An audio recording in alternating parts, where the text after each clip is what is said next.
All right, Dallin, another NCAA tournament, man. How you feeling about it? Stoked, man. Excited. We feel like we have unfinished business from last year, so we're fortunate to have that group of guys still together, and we've obviously added some elite pieces, so really excited. Outside of a rematch with Duquesne, VCU from the same league, what elements are similar or different from a team that won the A10? Just the physicality component, you know. Last year, I think we got a little shocked at the start, and it took us too long to catch up. This year, we feel ready.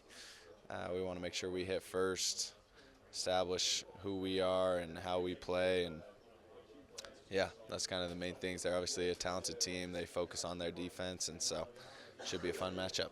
What's the thing they do best on defense? They pressure a lot full court, and they try and make teams shoot tough shots with their rim protectors. So luckily we feel like we're able to combat that with playing off 2 feet, getting good shots, and crashing the glass, and then just protecting the basketball. As a point guard, do you relish full court pressure, or would you be fine if it didn't happen? You know, I like it. Like, helps me get my handle tied, and just growing up AAU, like that's kind of what you play against is full court pressure. So I think we're excited for it. It opens the space up a little bit, and it should be fun. How do you cobble together the lessons learned from Houston, the lessons learned from Duquesne, and this entire year as you guys have played perhaps the toughest schedule in BYU history?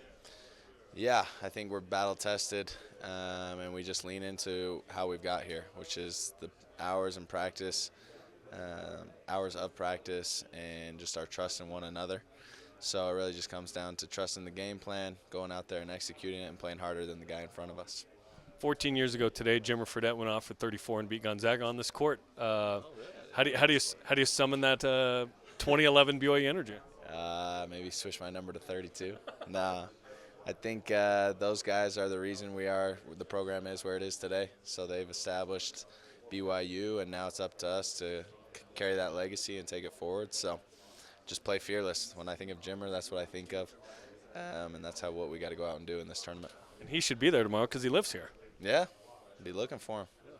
What are other keys to victory against a good VCU team? We got to rebound the basketball. They crash the glass hard. We got to protect the basketball, and then we got to get great shots and play harder than the guy in front of us. So those are the things that we're focusing on. You guys have had such a good year. You've won 9 of 10. Yet, how important is it to win a game in the NCAA tournament to continue to validate the good work you guys have done? And it's huge for us. That's all we're focused on is this game, VCU.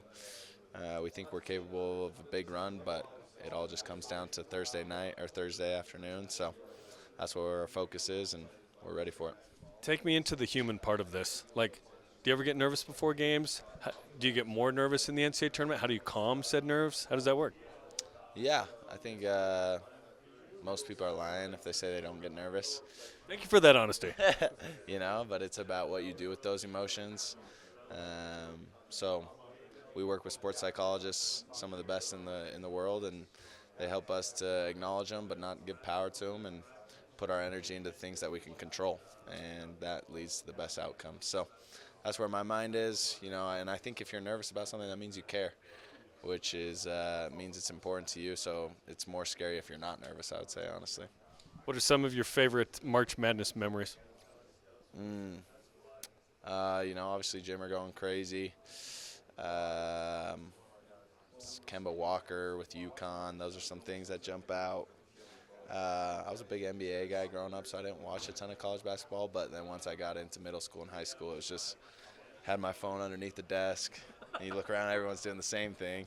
So eventually the teacher just gives in and throws it on the TV. So those are some of my memories, you know. Just love college hoops. You love how much it means. Like, once you get to this point in the season, it's 0-0 for everyone, and everyone is desperate to win. And so you just love how much it means. So with that said, do you have a message into the camera for any of the teachers in Utah to allow the students to watch March Madness on their phones? You want to tell them anything? Throw on the BYU game. Shout out all those teachers who do that. But it's going to be fun, man. Tap in. Thanks, Don. Appreciate you, Jeremy.